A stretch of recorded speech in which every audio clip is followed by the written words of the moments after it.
Hi friends, a warm welcome to TEDZ channel and good wishes to you.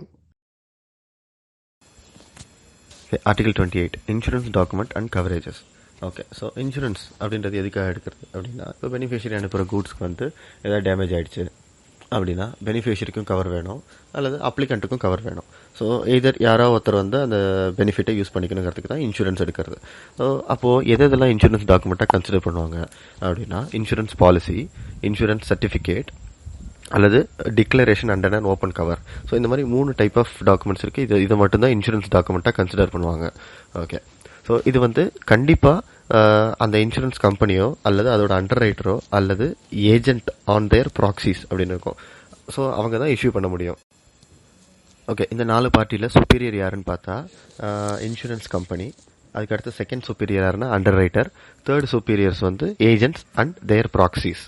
Okay, so insurance company and underwriter இவங்க 2 பேருமே வந்து almost same தான். So underwriter அப்படின்றவங்க யார் அப்படின்னா, அந்த insurance கம்பெனியுடைய சப்சிடரிஸாக இருப்பாங்க. இப்போது ஒரு எக்ஸாம்பிள், சென்னையில் ஒரு இன்சூரன்ஸ் கம்பெனி இருக்குது அப்படின்னா, திருச்சியில் இன்னொரு பிரான்ச் இருக்குன்னா அவங்க மேபி அண்டர் ரைட்டிங்காக இருக்கலாம். அல்லது இன்சூரன்ஸ் கம்பெனிலேயே இந்த டாக்குமெண்ட்டுக்கு இவ்வளோ தான் இன்சூரன்ஸ் கொடுக்கணும் அப்படின்ற ஒரு டிசிஷன் எடுக்கக்கூடிய ஒரு அத்தாரிட்டி இருப்பார். அவர் on behalf of insurance company அண்டர் ரைட்டராக இருப்பார். ஸோ அவர் இண்டிவிஜுவல் பர்சன், அவரும் அண்டர் ரைட்டராக இருக்கலாம். ஸோ இந்த இன்சூரன்ஸ் டாக்குமெண்ட்டு இஷ்யூஸ் கம்பெனி அல்லது அண்டர் ரைட்டர் ஆர் அது ஏஜென்ட்ஸ் ஆர் தேர் ப்ராக்சிஸ் இவங்க தான் சைன் பண்ணியிருக்க முடியும், இவங்க தான் இஷ்யூ பண்ணியிருக்க முடியும். ஓகே, ப்ரொவைடட் இந்த ஏஜென்ட்டோ ப்ராக்சியோ ஒரு டாக்குமெண்ட்டை சைன் பண்ணும்போது அவன் ஏஜென்ட் அல்லது ப்ராக்சி அப்படின்னு மென்ஷன் ஆகி யாருக்காக சைன் பண்ணுறான், அதாவது இன்சூரன்ஸ் கம்பெனிக்காக சைன் பண்ணுறானா அல்லது அண்டர் ரைட்டருக்காக சைன் பண்ணுறானா அப்படின்னும் கண்டிப்பாக மென்ஷன் ஆகிருக்கணும். நம்ம டிரான்ஸ்போர்ட் டாக்குமெண்ட்டில் வந்து இந்த மாஸ்டர், ஏஜென்ட், கேரியர், சார்ட்டரர், ஓனர் இதெல்லாம் பார்த்தோம்னா அதே கான்செப்ட் தான் இங்கேயும். ஓகே, பி பாயிண்ட் இதோட ஒரிஜினல்ஸ் பற்றி சொல்கிறோம். இப்போ இன்சூரன்ஸ் டாக்குமெண்ட்லேயே சொல்லியிருக்கான் 5 ஒரிஜினல் இஷ்யூ பண்ணியிருக்கேன் அப்படின்னு. அப்போது பேங்க்குக்கு அந்த 5 ஒரிஜினலும் கண்டிப்பாக வந்திருக்கணும். ஓகே, ஸோ இந்த இன்சூரன்ஸ் டாக்குமெண்ட் சி பாயிண்ட் பார்த்தீங்கன்னா, நம்ம 3 டைப் ஆஃப் இன்சூரன்ஸ் டாக்குமெண்ட் சொன்னோம். இது இன்சூரன்ஸ் பாலிசி, இன்சூரன்ஸ் சர்டிஃபிகேட் அல்லது declaration under and open cover அப்படின்னு சொன்னோம். இது இல்லாமல் கவர் நோட் அப்படின்னு ஒரு டாக்குமெண்ட் இருக்குது. ஸோ அப்படி ஒரு கவர் நோட் அப்படின்ற ஒரு டைட்டில் ஒரு டாக்குமெண்ட் வந்தால் அதை பேங்க் வந்து அக்செப்ட் பண்ணிக்க கூடாது. Okay. D point. An insurance policy is acceptable in lieu of an insurance certificate or a declaration under open cover. Okay. So, insurance policy அப்படின்றது ஒரு பெரிய டாக்குமெண்ட். ஒரு பெரிய டாக்குமெண்ட்னா ஒரு பேரண்ட் டாக்குமெண்ட். அதுலேருந்து இஷ்யூ பண்ணப்படுறது தான் இன்சூரன்ஸ் சர்டிஃபிகேட்டும் சரி, டிக்ளரேஷனும் சரி. ஸோ ஃபார் எக்ஸாம்பிள், இப்போ எல்சியில் கால் ஃபார் டாக்குமெண்ட்ஸில் என்ன சொல்லியிருப்பான்னா, and insurance certificate is required அப்படின்னு சொல்லியிருக்கான். அப்படி இல்லைன்னா declaration under and open cover அப்படி அது மட்டும் போதும் அப்படின்னு சொல்லியிருக்கிற போது பெனிஃபிஷரி எய்தர் இன்சூரன்ஸ் சர்டிஃபிகேட்டும் கொடுக்கலாம் அல்லது டிக்ளரேஷன் அண்டர் ஓப்பன் கவரும் கொடுக்கலாம். ஆனால் இது ரெண்டுமே கொடுக்காம இன்சூரன்ஸ் பாலிசி அப்படின்னு ஒன்று கொடுத்தாலும் பேங்க் வந்து அக்செப்ட் பண்ணிக்கும். ஏன்னா இன்சூரன்ஸ் பாலிசி தான் வந்து மதர் டாக்குமெண்ட். ஓகே, இ பாயிண்ட் இதில் வந்து இன்சூரன்ஸ் டாக்குமெண்ட்டுடைய டேட் எப்படி டிட்டர்மைன் பண்ணுறது அப்படின்னு சொல்லியிருக்காங்க. ஓகே, ஸோ இப்போ ஒரு எக்ஸாம்பிள் வந்து பில் ஆஃப் லேடிங் இருக்குது. பில் ஆஃப் லேடிங்கில் ஷிப்மெண்ட் டேட் என்ன சொல்லியிருக்காங்கன்னா 10th January அப்படின்னு சொல்லியிருக்கான். அப்போது இன்சூரன்ஸ் டாக்குமெண்ட்டுடைய டேட் வந்து 11th January இருக்கக்கூடாது. ஓகே, செகண்ட் சினாரியோ, ஒருவேளை 11th January டேட் ஆகி இருந்தாலும் இந்த insurance document is effective from the date of shipment as mention in the bill of lading from 10th Jan அப்படின்னு இருந்தால் அக்செப்டபிள். இது எதுக்காக அப்படின்னா, ஒருவேளை அந்த 10th Janலேருந்து 11th Janக்குள்ளே ஏதாவது கூட்ஸுக்கு வந்து ப்ராப்ளம் ஆயிடுச்சு அப்படின்னா அதை யார் பேர் பண்ணிக்க போகிறாங்கன்ற ஒரு பிரச்சனை வரும். அந்த பிரச்சனையை அவாய்ட் பண்ணுறதுக்கு தான் ஷிப்மெண்ட் டேட்டுக்கு அப்புறமா இன்சூரன்ஸ் டாக்குமெண்ட் வந்து டேட் ஆயிருக்கக்கூடாது. ப்ரொவைடர் அப்படி டாக்குமெண்ட் ஆயிருந்தாலும் அந்த ஷிப்மெண்ட் டேட்லேருந்து அந்த இன்சூரன்ஸ் கவர் இருக்குது அப்படின்னு மென்ஷன் ஆயிருந்தா பரவாயில்ல. ஓகே, இப்போது எஃப் பாயிண்ட், எஃப்ல ஃபர்ஸ்ட் பாயிண்ட் என்னென்னா, இப்போது எல்சி வந்து யூஎஸ்டியில் இருக்குது அப்படின்னா இன்சூரன்ஸ் டாக்குமெண்ட்டும் கண்டிப்பாக யூஎஸ்டியில் தான் இஷ்யூ பண்ணியிருக்கணும். ஓகே, இப்போ எஃப்ல செகண்ட் பாயிண்ட்டு, ஸோ எவ்வளோ % இன்சூரன்ஸ் எடுக்கணும் அப்படின்னு பெனிஃபிஷரியும் அப்ளிகண்ட்டும் அக்ரி பண்ணிப்பாங்க. ஒரு எக்ஸாம்பிள் வந்து எல்சியில் சொல்லியிருப்பான் 150% ஆஃப் குட்ஸ் வேல்யூ அப்படின்னு சொல்லியிருப்பான்.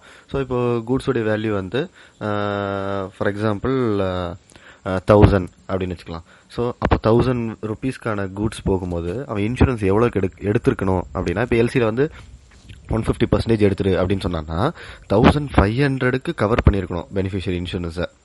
எதுக்காக எக்ஸஸாக சொல்கிறாங்க அப்படின்னா, இப்போ ஒரு எக்ஸாம்பிள் அந்த 50% எக்ஸஸாக எடுக்கக்கூடிய இன்சூரன்ஸோடைய வேல்யூ போனால் கூட அட்லீஸ்ட் பெனிஃபிஷரிக்கோ இல்லை அப்ளிகண்ட்டுக்கோ அந்த 100%க்கான கூட்ஸ் வேல்யூ இன்சூரன்ஸ் கிளைம்லேருந்து கிடச்சிரும் அப்படின்ற ஒரு கான்செப்ட் தான்.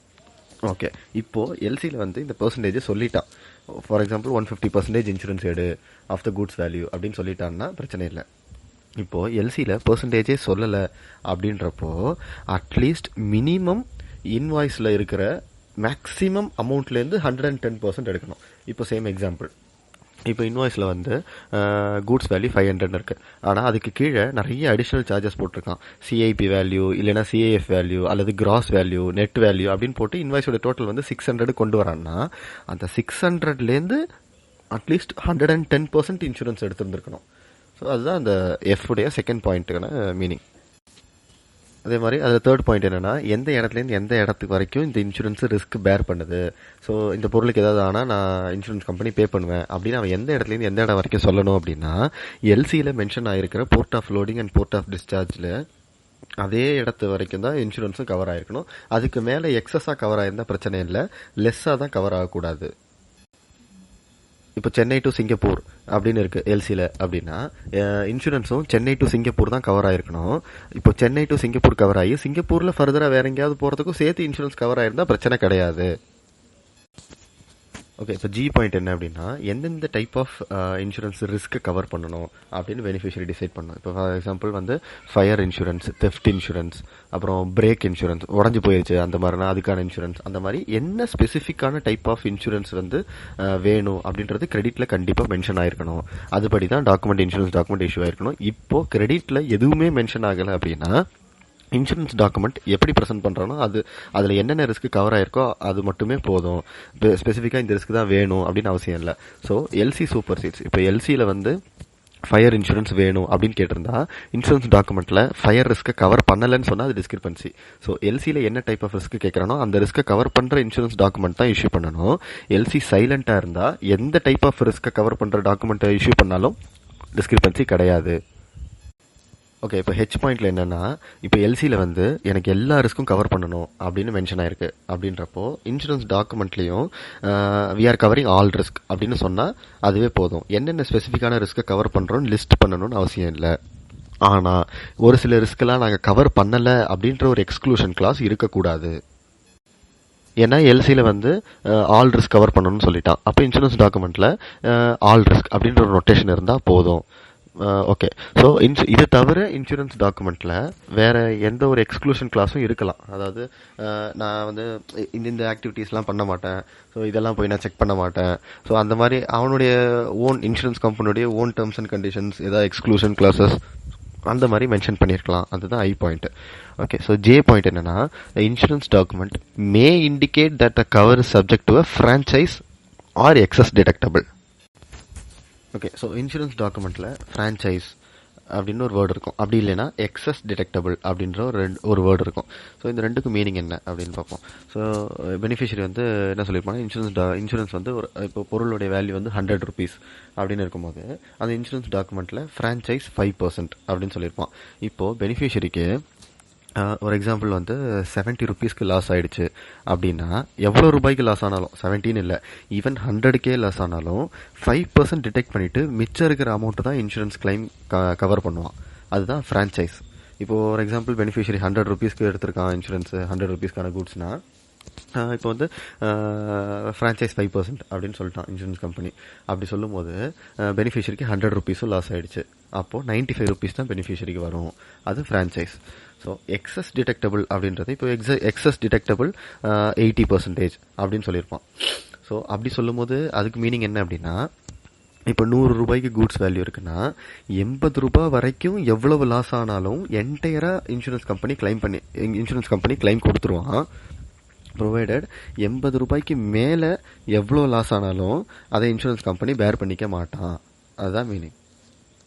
ஓகே ஃப்ரெண்ட்ஸ், இந்த வீடியோ கண்டிப்பாக உங்களுக்கு யூஸ்ஃபுல்லாக இருக்கும், பிடிச்சிருக்குன்னு தெரியும். ஸோ லைக் பண்ணுங்கள், கமெண்ட் பண்ணுங்கள், மறக்காமல் நம்ம சேனலை சப்ஸ்கிரைப் பண்ணுங்கள், உங்கள் ஃப்ரெண்ட்ஸ் கிட்டலாம் ஷேர் பண்ணுங்கள், கொஞ்சம் சப்போர்ட் பண்ணுங்கள். Time for a love potion, a little sweet and spice. Throw it all in a cauldron, mix it up real nice. Fire in my eyes, stir counterclockwise. I dream of you all night.